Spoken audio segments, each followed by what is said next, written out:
SEC because it is now clearer than ever that the SEC is completely wrong about what is a security and what is not in this market. And every time they say that it is obvious and clear that certain tokens, which are their securities, are good, they are just making that up. In this video, I have some very important news about that and about the end of the video that we need to talk about. One of the biggest banks in the world made a comment about how long this crypto bear market will last. Trust me, you will definitely want to be there for that. Like always, your help is so important to this channel. Please take a moment to click, like, and subscribe to my channel. It will really help me out a lot. Also, if you ever need a good place to buy XRP or the Flare token, check out the link in the description of this video for my favorite exchange. Now that that's out of the way, let's get started, and I hope you enjoyed the content. Let's get right into the video, and I want to start by talking about the SEC's huge loss. This will hurt the SEC's ability to figure out which crypto assets are securities and which are not in the future.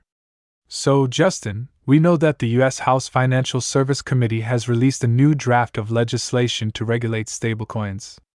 The bill says that stablecoin issuers must be approved by the government and follow rules.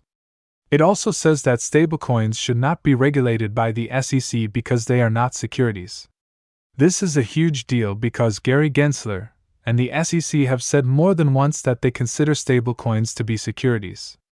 Gary Gensler has gone out of his way to call stablecoin securities.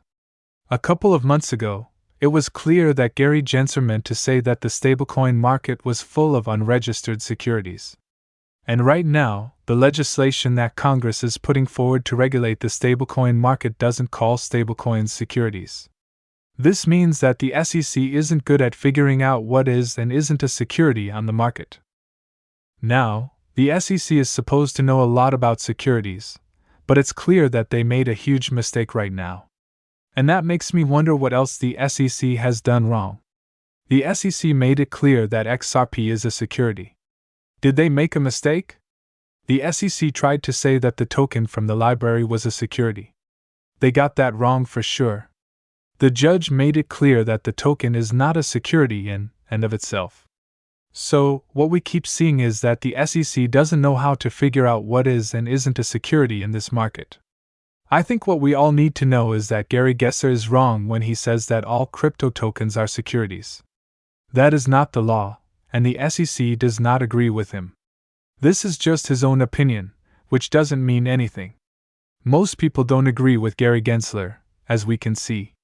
These tokens are not financial instruments.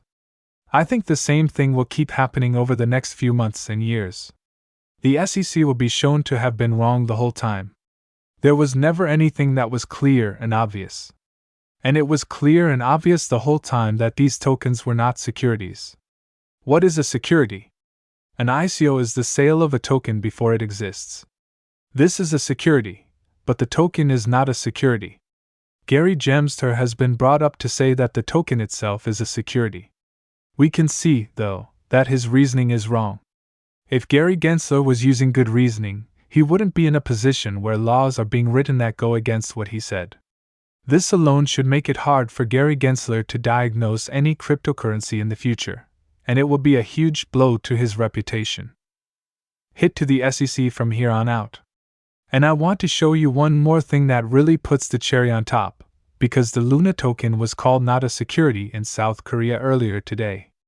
Now, the Luna token went to zero. You might think that the government would really crack down on this one.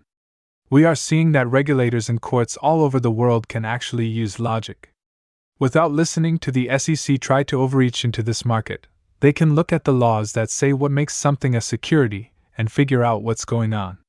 The rest of the world is starting to realize that these crypto tokens are not securities at all. The SEC says it's clear that they are.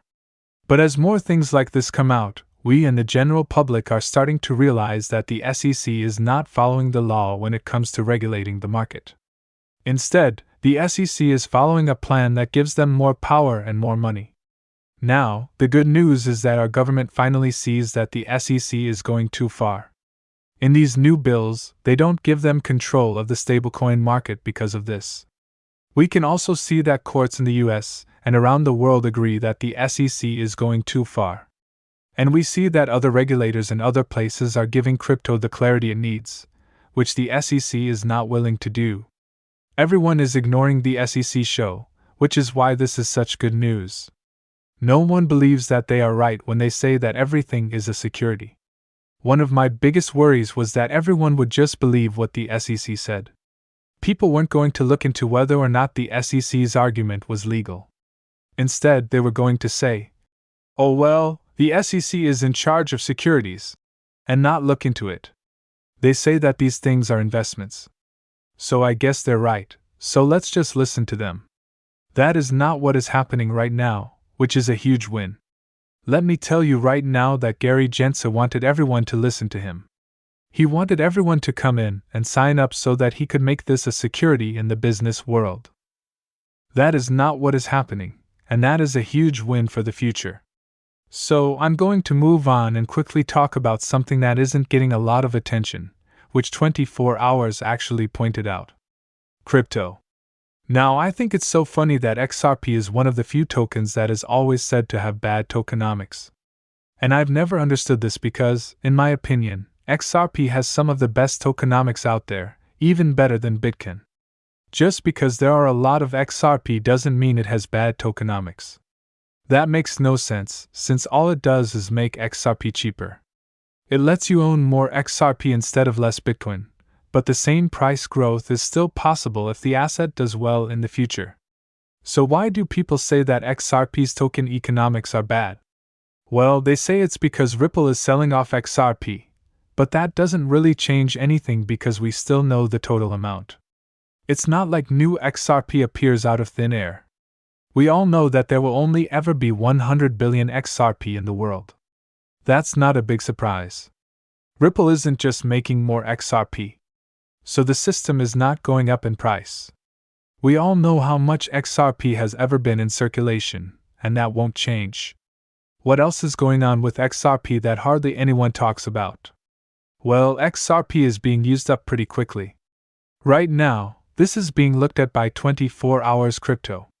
And what we can see is that in the last 36 days, 100,000 XRP have been burned, which means that 100,000 XRP have been used up. This is a very impressive rate, and it's something I never thought I'd see.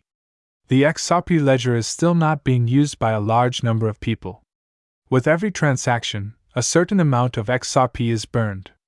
Think about what will happen when big central banks build CBDCs on the XRP ledger. The amount of volume on the XRPL and the amount of XRP being burned will both go through the roof. This will actually make XRP a lot less valuable. The total amount of XRP will be going down at a very fast rate. So, if you buy XRP right now and don't do anything with it, the laws of economics will work in your favor to make the price of XRP go up. And that's before it's used by a lot of people, which I think we can all agree is coming. This is so important to understand because I think people don't pay enough attention to how XRP tokens work. No one ever mentions how important this is. I think XRP has some of the best tokenomics out there, but people just say they're bad to try to flood the XRP ledger. XRP is completely deflationary and has a hard cap, which is better than almost every other cryptocurrency. Now, I think that one day, as the number of transactions on the XRPL goes up, the amount of XRP burned in each transaction will have to go down. Imagine if we had 10 times as much activity on the XRP ledger as the 100,000 XRP that has been burned in the last 36 days. It would be 1 million XRP though. And you can start to see how quickly this could get worse. But if you buy XRP right now, you are getting in before all of this deflation, which is something no one talks about. As more and more people start to use the XRP ledger, I think we'll end up with half the amount of XRP we have now. And that doesn't even take into account how many people will lose XRP. Just remember this. People always talk about tokenomics, but they don't pay any attention to this. Last but not least, I just want to add this because I thought it was pretty interesting. I saw earlier today on Twitter that Standard Chartered thinks the crypto bear market is over. Now, I find this very interesting because banks are now pushing a different side of the story that is actually pro-cryptocurrency. During this bear market, I've seen a lot of banks come out and start saying good things about cryptocurrencies. Now, I think this is happening because these big banks are starting to realize that fintech companies might eat their lunch if they don't start using some of this new technology to compete with them. Because of this, we're actually seeing some banks start to work with cryptocurrency, which can only be good for cryptocurrency in the long run. Now, this is also very interesting because I hear a lot of people saying in my direct messages that we're nowhere near the bottom. What we need to know is that XRP has lost 85% of its value since its high point. Everyone who talks about investing says to wait until the price of a cryptocurrency drops by 85% to 90% before buying it. We're close to the bottom, and we're a lot closer to the bottom than we are to the top. So just know that you'll never buy exactly the bottom. But what we do know is that we are in a place where most bottoms take place. We've already gone down a lot, so don't try to guess when we'll reach the bottom. Understand? The most important groups in the world are telling you that we've hit rock bottom. And if history has taught us anything, it's that cryptocurrencies don't stay cheap for very long. Anyway, thanks a lot for coming, guys. I hope this update was fun for you. If you did, it would mean a lot if you liked and subscribed. And that's all.